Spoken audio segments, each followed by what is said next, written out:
What up, Rafflators? Welcome back to my channel. This is the AC Marriott Hotel here at Ogle Airport. Last time we were here, couldn't see windows, but I'll show you now in this video what has happened. Now, since the last time we were here about a month ago, they have completed, it seems, the connection of this bypass road at the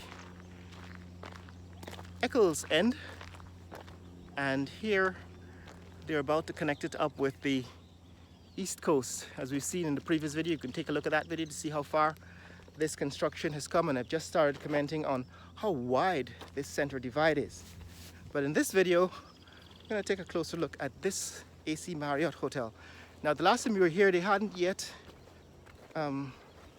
installed these windows.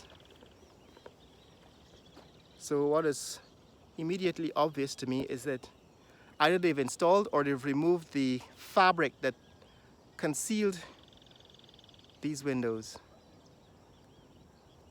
There are floor-to-ceiling windows, it seems, on every floor.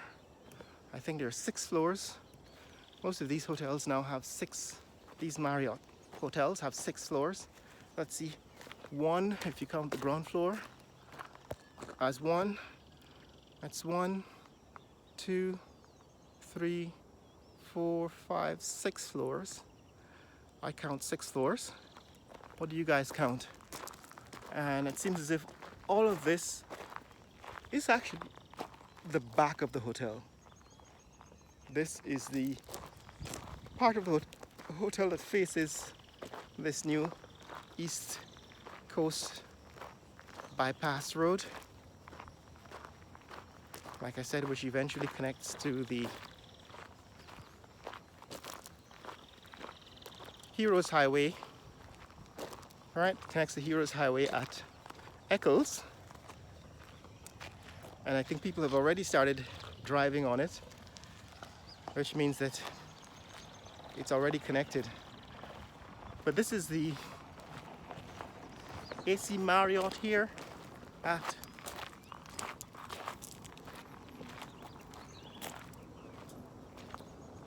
Ogle Airport. That's the AC Marriott Hotel. I'm always fascinated at these culverts that they built. I think the last time when they were building this culvert, it was a struggle to even climb on top of it. It was so high. Now, of course, that they've backfilled the ground in front and before it, you can walk over it. And that's the center divide that they've been covering up.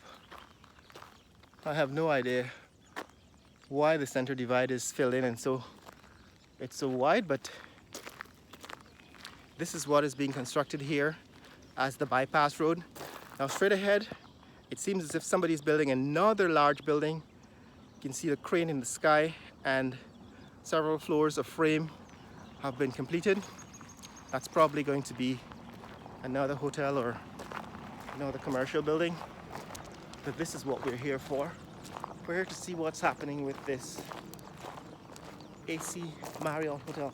This is the first time I've actually been able to come this far, because in the previous videos, this part of the highway or road or bypass road had not been completed. So it's the first time I've actually able to walk over that culvert and continue walking to this building. So you can see part of Gaisuko's plantation building, so you can see the architecture alone tells you what it is. It's one of those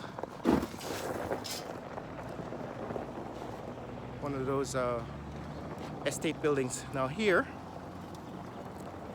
this is the AC Marriott Hotel. See, the workmen are already on the job. They are taking on the task of completing the exterior and building the interior, I suppose. So there is some progress here at the AC Marriott Hotel. The crane is still up, although I think the hotel is not going to be built any taller. So I guess eventually they're going to start dismantling that crane to complete the exterior of this hotel. Like I said, this is the land that once belonged to Gaisuko, and for the first time we're able to walk along this bypass road. And one of the things that the bypass road will do is it will open up all of this area that was once inaccessible. So you're going to get a lot more people moving into this region, this area, to live, to build homes, to build businesses. Somebody was asking me where to build a new hotel, where, if you're an investor and you want to come to Guyana to build a new housing development, a new hotel, where you build it along the new routes. And that's one of the reasons why the politicians tend to buy up all the land along the new roads and so on, because they're the first people who get information about where the roads are going to be built. And even before the plans are made public, they tend to buy up all the land so that they can profit from government's acquisition. But these are what the old plantation buildings look like.